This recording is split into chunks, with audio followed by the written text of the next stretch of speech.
Durante años nadie se atrevía a hablarle al viejo Valderrama. Comía solo noche tras noche frente a una mesa llena de copas vacías y recuerdos. Nadie sabía que detrás de esa mirada fría se escondía un corazón roto. Hasta que una niña pequeña se acercó, lo miró a los ojos y le hizo una pregunta que cambiaría su vida para siempre. A veces las almas más solitarias solo necesitan una voz inocente para volver a escuchar el mundo.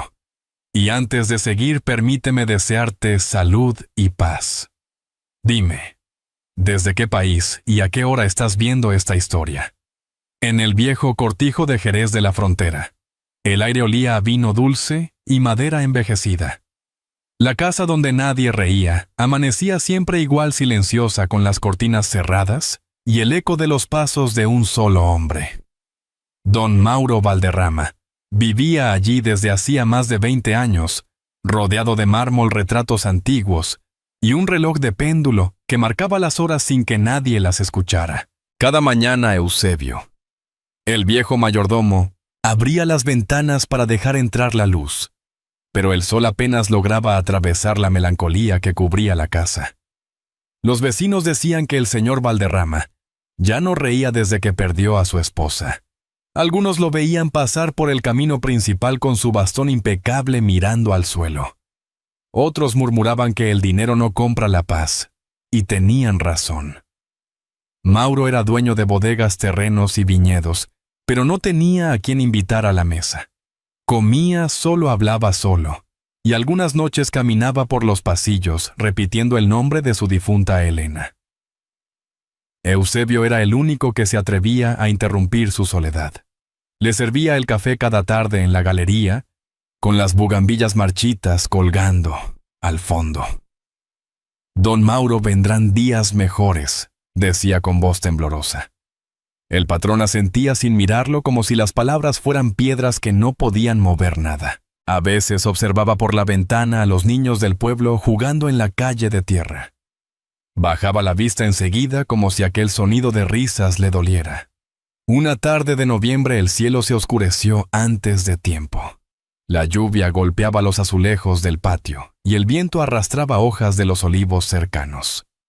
Eusebio encendió la chimenea y dejó un vaso de Jerez sobre la mesa. «Hace frío, señor, debería ponerse la bufanda». Mauro no respondió.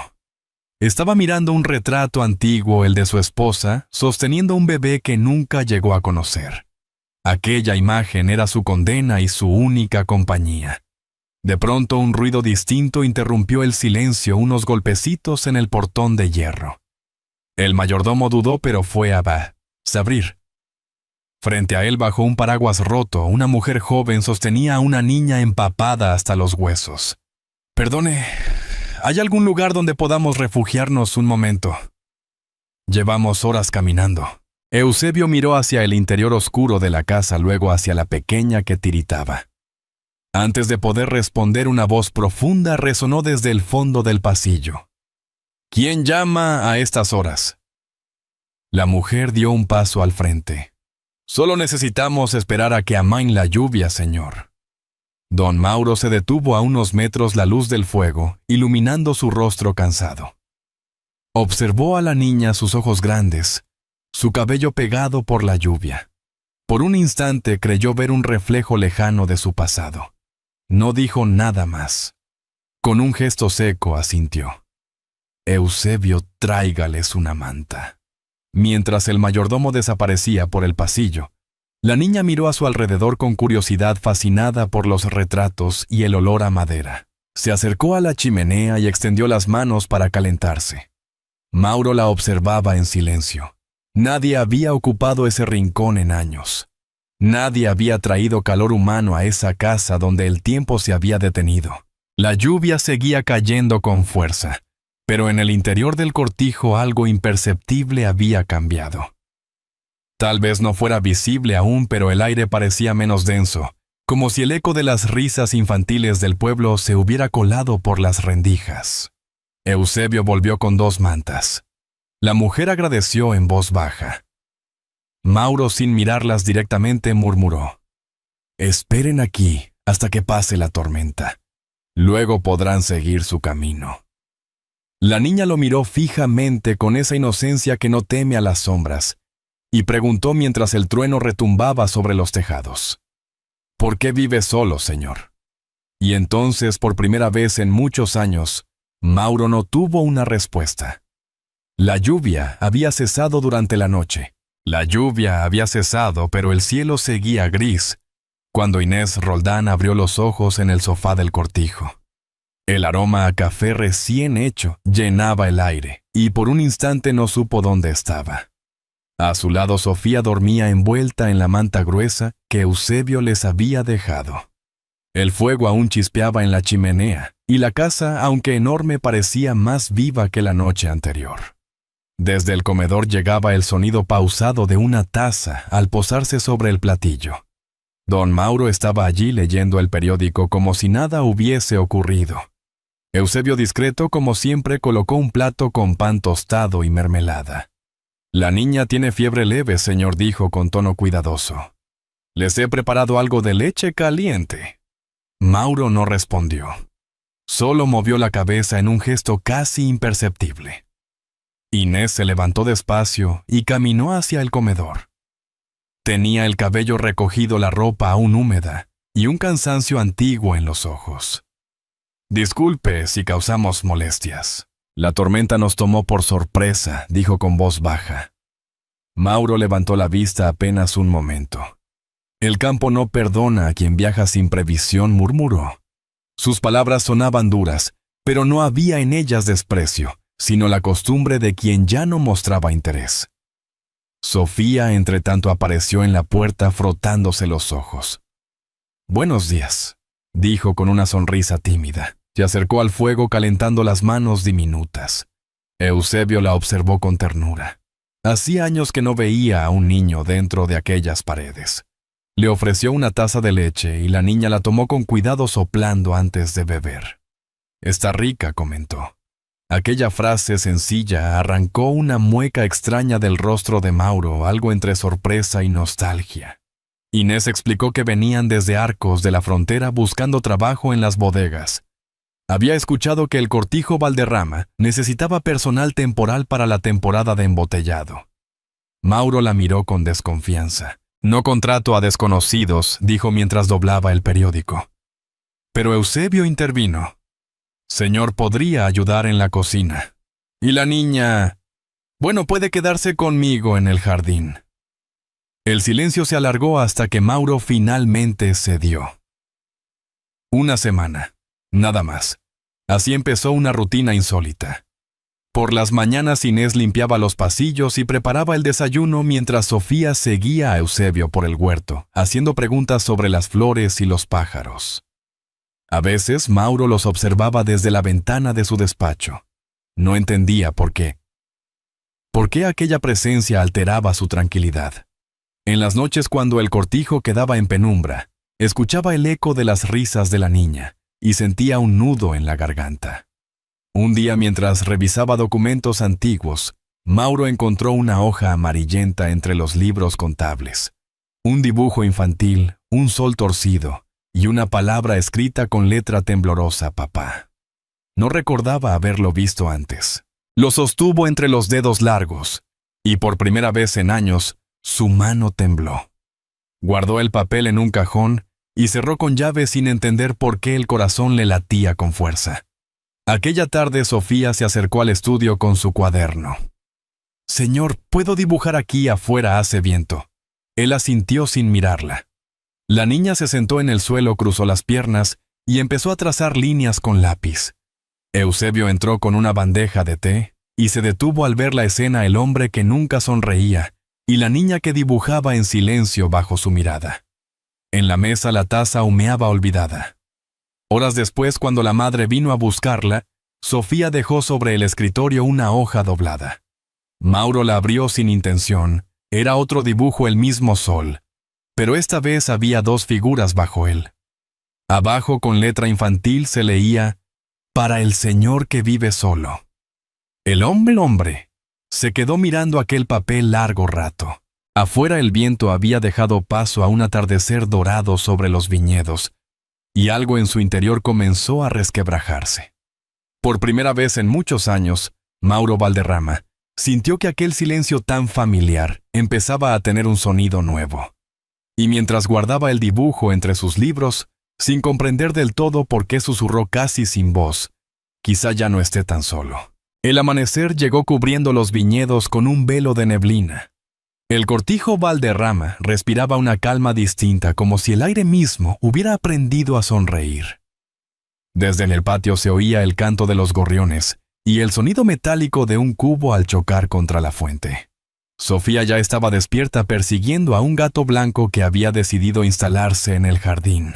«Ven, Copito, ven aquí», reía. Eusebio la miraba desde la ventana, sacudiendo la cabeza con ternura. «Esa niña trae el sol hasta los rincones más fríos», murmuró. Mauro desayunaba en silencio. Desde su lugar habitual junto a la ventana veía a la pequeña correr descalza por el césped húmedo. Había intentado ignorarla, pero era imposible. Cada vez que oía su voz, un eco olvidado despertaba dentro de él. En el rostro de la niña había algo inquietantemente familiar, una chispa que no lograba descifrar. Inés, mientras tanto, limpiaba el despacho. Sobre la mesa encontró sin querer el dibujo que Sofía había dejado. Lo observó unos segundos antes de doblarlo con cuidado y colocarlo de nuevo en su sitio. Sus ojos se humedecieron. A veces los niños sienten cosas que los adultos olvidan, pensó. A media mañana, Eusebio fue a buscar al patrón para informarle de que la niña había estado preguntando si podía ayudar en el establo. «No quiero que toque nada», respondió Mauro, sin levantar la vista de los papeles. «No hace daño, señor», insistió el mayordomo con suavidad. «Solo le da de comer al gato y canta». El hombre suspiró. «Está bien, pero que no moleste». En realidad, Sofía no molestaba. Por las tardes se sentaba en el umbral del despacho y dibujaba. Mauro fingía concentrarse en sus documentos, aunque en realidad la observaba de reojo.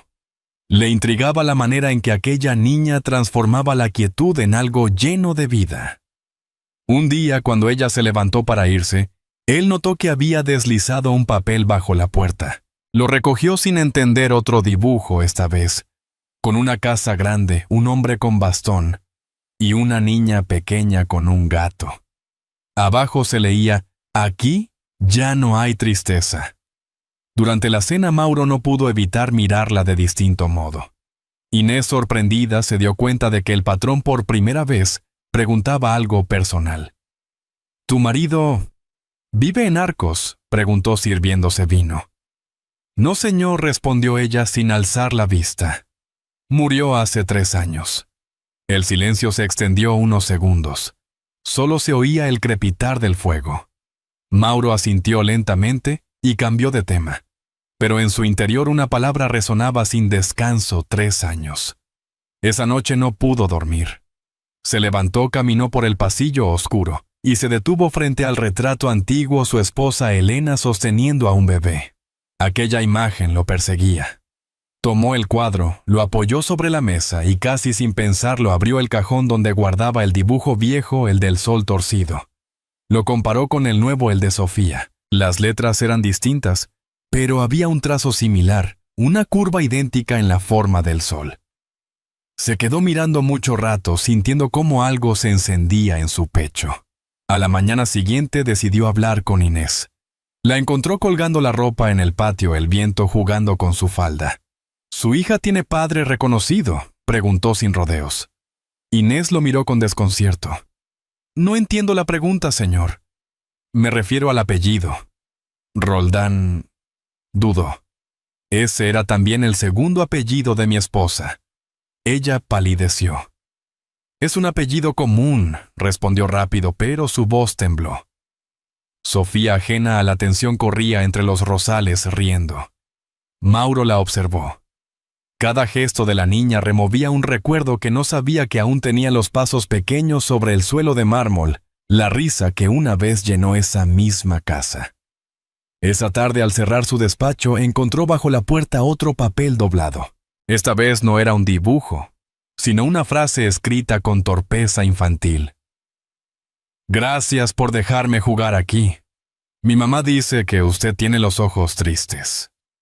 Mauro sostuvo el papel contra la luz del atardecer. Sus manos temblaban.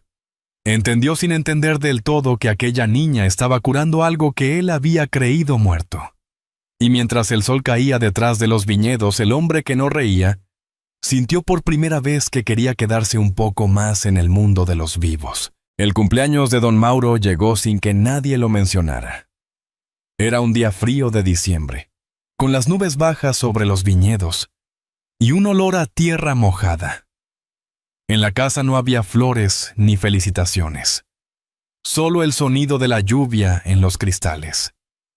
Eusebio preparó el desayuno como siempre, y al dejar la bandeja se atrevió a decir: «Hoy cumple 72 años, señor». Mauro asintió sin apartar la mirada del fuego. «No tiene importancia», respondió. Pero alguien más lo había escuchado. Sofía, que jugaba en el pasillo, corrió hacia la cocina. Le susurró algo a su madre y desapareció entre las habitaciones. Inés, sin entender del todo, la siguió con la vista y sonrió. «Déjala». «Eusebio», dijo Inés, «tiene ideas que a veces sanan más que las medicinas». Durante la mañana, Mauro se encerró en su despacho. Revisó viejos documentos, contratos, nombres de empleados. Todo le parecía hueco. En un momento su mirada se posó sobre el retrato de Elena y el niño que nunca tuvo tiempo de conocer. El silencio le oprimió el pecho. Afuera el viento arrastraba el canto de un villancico lejano. El pueblo se preparaba para la zambomba de Navidad. Él, en cambio, solo pensaba en los años que se habían ido sin dejar huella. A media tarde, Eusebio llamó a la puerta. «Señor, hay algo que debería ver». «¿Qué ocurre?», preguntó con fastidio. «Es la niña, señor. Está en el patio». Mauro salió refunfuñando, pero al llegar se detuvo. En medio del suelo de piedra, Sofía había colocado velas encendidas formando un número 72. Sobre una mesa, un pequeño pastel hecho con pan mermelada y una sola vela roja. «Feliz cumpleaños, señor Mauro», dijo la niña con una sonrisa. «No sabíamos si le gustaban los pasteles, pero mamá dice que nadie debería comer solo en su cumpleaños».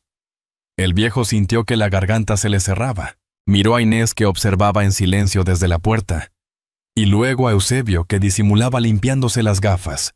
No dijo palabra. Solo se acercó lentamente, tomó el cuchillo y cortó un trozo diminuto del improvisado pastel. «Está delicioso», murmuró. Sofía aplaudió feliz.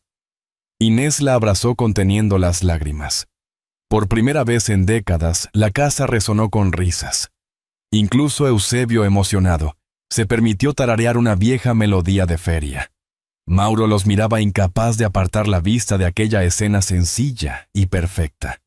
Por un instante creyó escuchar a Elena riendo en algún rincón del patio. Al caer la noche, todos se retiraron. Mauro permaneció junto al fuego con el pequeño pastel frente a él. En la mesa aún quedaban las velas apagadas, el aroma a azúcar y una servilleta manchada de mermelada. Se quedó observándola, recordando otro cumpleaños hace muchos años, cuando Elena le había dicho: «Lo importante no es soplar las velas, sino tener a alguien que te mire mientras lo haces». Entonces entendió que el destino de algún modo le había devuelto esa mirada. Cansado, subió las escaleras. En el pasillo algo brillaba en el suelo. Era un sobre. Dentro había un dibujo, el mismo sol, la casa grande. Y esta vez, 3 figuras bajo él. En el reverso, con letra infantil, se leía: «Feliz cumpleaños, señor, que ya no vive solo». Mauro apoyó la espalda en la pared. Sonrió sin darse cuenta y dejó que una lágrima bajara despacio por su mejilla. Afuera el viento soplaba suave, como si toda la tierra de Jerez susurrara una bendición para aquel hombre que por fin había vuelto a sentir. La mañana siguiente amaneció clara, con un sol tímido reflejándose en las tejas del cortijo. La alegría del día anterior todavía flotaba en el aire. Inés preparaba el desayuno mientras Sofía cantaba en el patio con Eusebio, intentando enseñar al gato a dar la pata. Mauro desde el comedor los observaba disimuladamente. Nunca habría imaginado que unas voces tan pequeñas pudieran llenar de vida una casa que llevaba 20 años dormida. Sin embargo, no todos compartían aquella calma. Isidora Valderrama, sobrina de Mauro, llegó desde Sevilla sin aviso previo. Entró con paso firme envuelta en un abrigo caro y con el perfume penetrante de quien está acostumbrada a imponer presencia. «Tío, he intentado llamarte». «Nadie responde en esta casa», dijo al entrar al salón. «No necesito teléfono para vivir», replicó él seco. Isidora paseó la mirada por la estancia y frunció el ceño al ver a Inés ordenando flores sobre la mesa. Y esta mujer preguntó con desdén: «Una empleada temporal. Cuida la casa». La joven sonrió con ironía. «Y parece que la cuida muy bien». Sus ojos se detuvieron en el pastel restante sobre la mesa, el de la noche anterior. «Vaya. También celebran cumpleaños ahora». Eusebio incómodo fingió toser.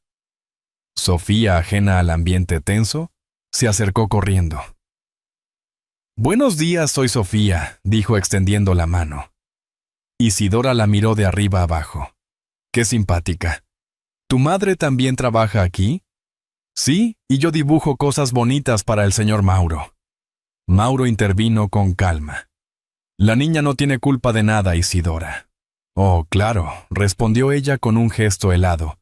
«Pero no querrás que empiecen los chismes, ¿verdad? Ya sabes cómo habla el pueblo». El día continuó bajo una tensión silenciosa.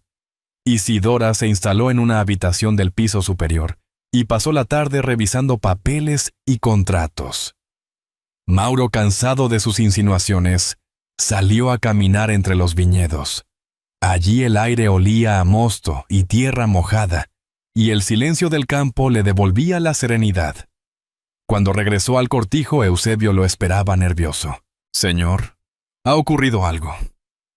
«¿Qué pasó?» «La señorita Isidora acusa a la niña de haber robado una peineta de plata de su maleta». Mauro se quedó helado. «¿Qué tontería es esa?» «Dice que la vio en el cuarto de servicio y que la peineta desapareció después». Subió las escaleras con paso firme. En el pasillo Sofía lloraba aferrada al brazo de su madre. «No he tocado nada, lo juro», sollozaba la niña. Isidora, con gesto triunfal, sostenía un joyero abierto. «¿Quieres negar que la encontré en su cuarto?», dijo alzando el objeto. «Basta», ordenó Mauro. Se acercó, tomó la peineta y la observó a contraluz. Era una pieza antigua con grabados flamencos. «Yo no la robé, señor», repitió Sofía temblando. Mauro respiró hondo. «Eusebio, tráeme las llaves del despacho», pidió en voz baja. «¿Para qué, señor?» «Para revisar las cámaras». En menos de un minuto todos estaban reunidos frente a la pequeña pantalla del ordenador. La grabación mostraba claramente cómo Isidora entraba al cuarto de servicio con un pañuelo en la mano, miraba alrededor y dejaba algo sobre la cama. Después salía sonriendo. No hubo necesidad de decir nada. Isidora bajó la cabeza pálida. Mauro la observó con una mezcla de decepción y tristeza. «Eres de mi sangre, Isidora, pero has olvidado lo que eso significa». Luego miró a ella y a la niña. «Ellas son más familia que tú». La mujer no respondió. Cogió sus cosas y se marchó sin mirar atrás. El sonido de la puerta cerrándose resonó como un disparo seco. Eusebio suspiró aliviado. Sofía corrió a abrazar a Mauro, y él, sin saber cómo reaccionar, le apoyó la mano en el cabello. «Ya está pequeña», susurró. «Nadie te volverá a hacer daño». Esa noche, el cortijo volvió a encender sus luces. En la mesa había pan recién horneado y vino dulce. Sofía reía mientras contaba su versión del gran misterio de la peineta, haciendo reír incluso a Eusebio. Mauro los escuchaba sin decir palabra, pero con una calma nueva en los ojos. Cuando todos se fueron a dormir, se quedó mirando el fuego hasta que solo quedaron brasas. En el silencio del salón murmuró: «Gracias, Elena, por enviarme a esta niña». Aflojó el nudo de su corbata, dejó el bastón a un lado, y por primera vez se sintió verdaderamente ligero. El hombre que había vivido décadas en el silencio acababa de recuperar algo más valioso que el honor, la certeza de no estar solo. Y mientras apagaba las últimas velas, oyó una risita en el pasillo, Sofía hablando dormida. «Buenas noches, señor Mauro», susurraba entre sueños. El anciano sonrió. Afuera la luna de Andalucía brillaba sobre los viñedos, anunciando que algo nuevo comenzaba. El invierno llegó definitivamente a Jerez. Los viñedos dormían bajo una neblina suave, y el cortijo Valderrama parecía otro lugar más cálido, más humano. Desde temprano se oía el sonido de una sartén, el murmullo de una canción infantil, y la voz grave de Mauro, mezclándose con las risas de Sofía. Eusebio desde el umbral los observaba sonriendo. «¿Quién lo diría, don Mauro?», murmuraba cada mañana feliz de ver que el silencio por fin había sido vencido. Desde el incidente de la peineta habían pasado 2 semanas. Isidora no volvió a aparecer, y en el pueblo se decía que el viejo Valderrama había cambiado. Ya no caminaba solo por el camino del vino, ni gritaba órdenes. Ahora llevaba a la niña de la mano, saludaban a los vecinos y hasta se detenía a comprar flores. Inés, aún incrédula, trabajaba en la casa con una serenidad nueva. Lo miraba a veces en silencio como si no terminara de entender por qué aquel hombre que al principio parecía hecho de piedra, ahora se comportaba con una ternura que asustaba. Una tarde Mauro la llamó al despacho. Sobre la mesa había una carpeta con documentos. «He decidido algo», dijo él. «Quiero que tú y tu hija se queden en este cortijo». «¿Quedarnos?», repitió Inés desconcertada. «Sí, lo necesito, y creo...». Su voz se quebró apenas que ella también. Inés lo miró sin hablar. A su mente acudieron todas las noches de incertidumbre, los caminos recorridos, buscando un lugar donde empezar de nuevo. Aquel hombre que antes inspiraba temor, ahora le ofrecía lo que nadie le había ofrecido nunca: un hogar. «Señor Mauro, no sé si merecemos tanto», susurró. «No se trata de merecer», respondió él. «Se trata de reparar». Sofía entró en ese momento con las manos manchadas de pintura. «Mire, hice otro dibujo», exclamó dejando la hoja sobre la mesa. Era el sol, una casa y 3 personas tomadas de la mano. «¿Quiénes son?», preguntó él con una sonrisa. «Usted, mamá y yo». Luego, tras una pausa inocente, añadió: «Ahora sí somos familia, ¿verdad?». El silencio se hizo tan profundo que se podía oír el crepitar del fuego. Mauro se levantó lentamente, se acercó a la niña y le acarició el cabello. «Sí, Sofía. Ahora sí». Eusebio, que había escuchado todo desde el pasillo, no pudo contener la emoción. A la mañana siguiente, cuando nadie lo veía, colgó en la pared del salón todos los dibujos de Sofía, incluido el primero, aquel sol torcido que había encontrado Mauro entre sus papeles. Justo debajo colocó una pequeña placa que decía: «Aquí volvió a reír la casa Valderrama». Los días siguientes fueron distintos. En el pueblo se preparaban para la zambomba, y Mauro sorprendentemente aceptó asistir. Llegó con Inés y la niña al anochecer entre luces, guitarras y olor a vino caliente. Cuando Sofía subió a un pequeño escenario improvisado y empezó a cantar un villancico, el corazón del anciano se apretó con fuerza. Las voces del coro se mezclaban con el murmullo del público, y por un momento creyó ver entre la multitud el rostro de Elena sonriendo. Inés notó cómo él le tomaba la mano. «Gracias», le dijo en voz baja, «por devolverme el tiempo que creía perdido». Ella asintió conteniendo las lágrimas. De regreso al cortijo, el aire olía a pan recién hecho y a promesas nuevas.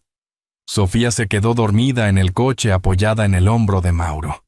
Eusebio los esperaba en la entrada con una manta en las manos y una sonrisa. «Bienvenidos a casa, familia», dijo abriendo las puertas del viejo cortijo. Esa noche, mientras las luces de Navidad parpadeaban en los balcones, Mauro escribió una nota breve y la dejó junto al retrato de su esposa Elena. «Lo he entendido. No se trata de sangre, sino de amor».